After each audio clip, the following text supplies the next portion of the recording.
What's up, guys? This time on the adventures of Mike and his Sonic Stang, we start at RFG, where Rob is doing some body work on the GTO. It's a little dusty in here because he was just sandblasting some convertible parts, but we need a welder that has gas, and his welder has gas. So here we are. We're gonna weld the hot side together today. I already did a little test piece here just to try to get my no skills in skill in place here. But anyways, before we get to that, Rob's here. And secondly, you guys are getting new eyes. Are you ready? We're gonna put you down on the operating table here, and you're gonna wake up a new GoPro. Oh, fuck.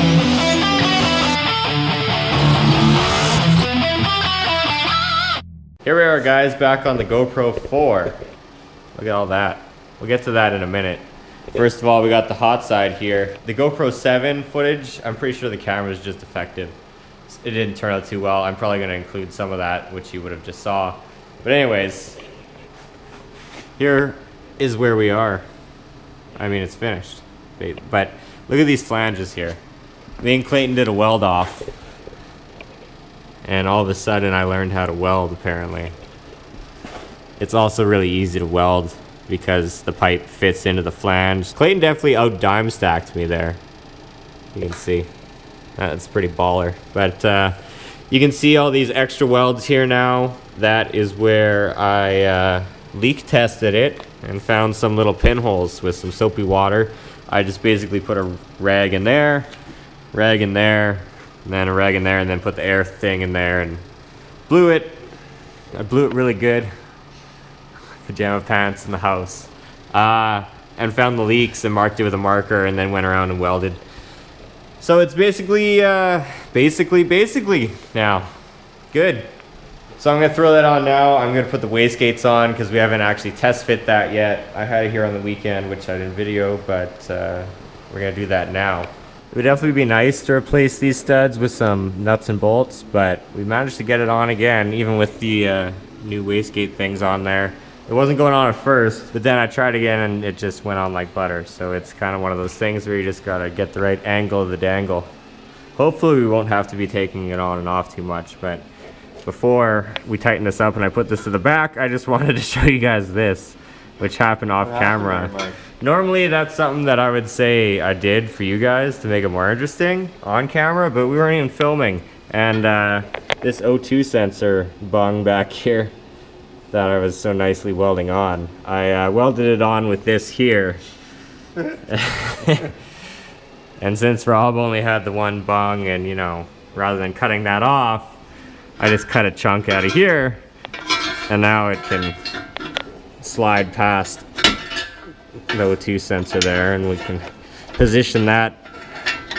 The back, you'll never know the difference. That's sketchy. And I'm sure the clamping force will not be affected at all. Maybe 5 horsepower. There's gonna be no clamping force in that little strip you cut out.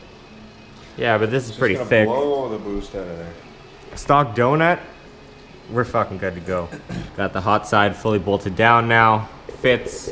The wastegate pipe is a little tight there, but it does fit. Got the turbo back on there. S475 with its thick boy 132 AR hot side exhaust housing.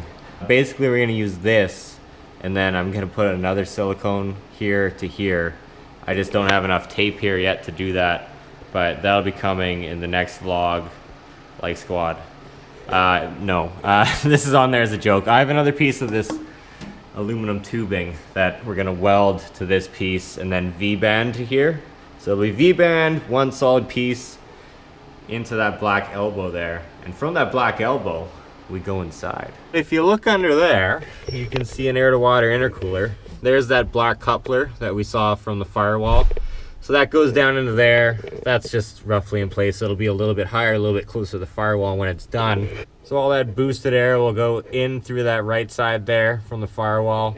And then on the left side of the intercooler, it's gonna come across the dash, and we gotta decide whether it's gonna go through the center of the firewall or over here.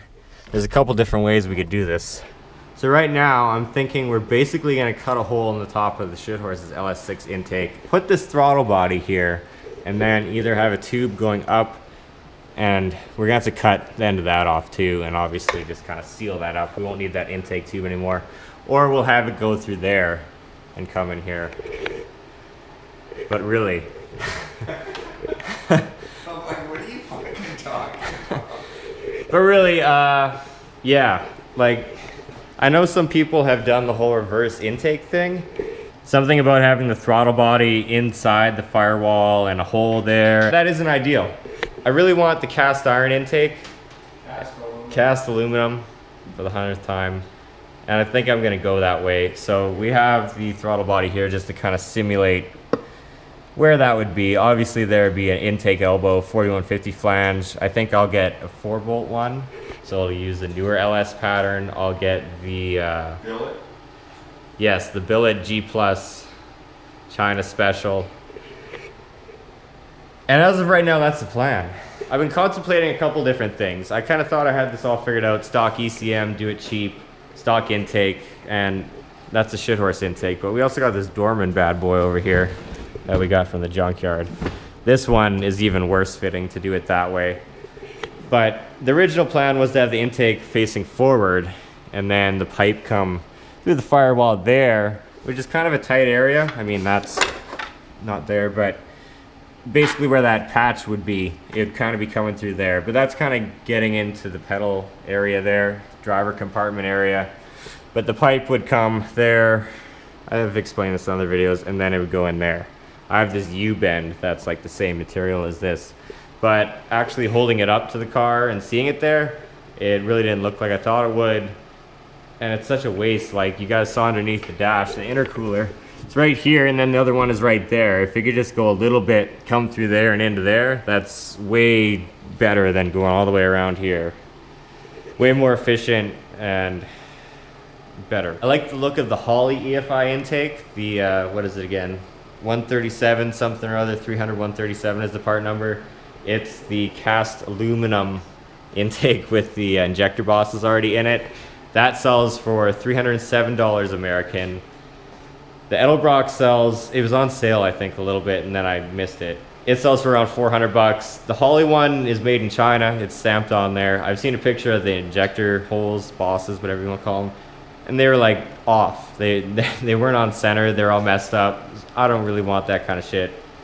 I might just go with the Edelbrock. I mean, this car, when it had the Ford engine, had a Victor Jr. on it, so might as well replace that with another super expensive Victor Jr. I sold the Ford one for like 400 bucks.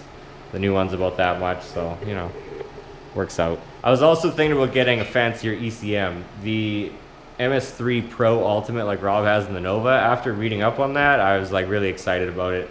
Kind of wanted it. Matt also, Matt Sloppy Mechanic, Matt, I'm sure you guys all know, you're already subscribed. He just announced that he's doing that Holley Terminator X thing. Holley's doing the new ECM for 1,000 bucks. That thing is pretty tempting as well. I have a lot of gauges in there that, you know, were meant for a carbureted small block Ford type deal. So I could get rid of a lot of those and like pay for half the ECM, the $1,000 ECM setup, probably just by liquidating some of those gauges and then have the screen in there. But I'm not completely sold on it yet. Right now, I think I'm just gonna go with the stock ECM and maybe get the MSD two-step box. Both those things, the ECM and the HP tuning is free to me. The two-step box I could always put in the S15 if I ended up getting a fancier ECM for this or sold this or whatnot. So yeah, there's your cold side spoolie boy, as they say on the internet, update. I'm gonna dig around the car and find the wastegates, bolt those on, and we'll have a look-see how they look in the fender. It looks like it might be a little tight on the one side, but we're about to find out. I thought you had all this fucking predetermined. Hey, it was a rush job, and it was an afternoon Saturday. If not, we'll just grab the bottom of that fender and just fucking yank her out.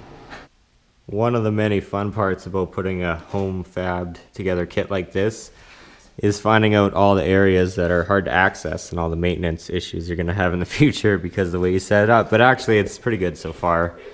All the bolts for the turbo are easy to get to and whatnot. Kind of got a peek at them from up here. They're pretty hidden inside there in the fender. They both fit, which is pretty awesome. Here's an under the car shot for you. You can see They'll both be pointing down. From this angle, I can actually see this one will clear the bumper, so that's good. I wanted them out front in the corner so you could see the flames shooting when I'm on the two-step and whatnot. Turned out pretty good. Satisfied with the fitment. While we're under here, point something out that might have to get changed eventually. That stock truck oil pan.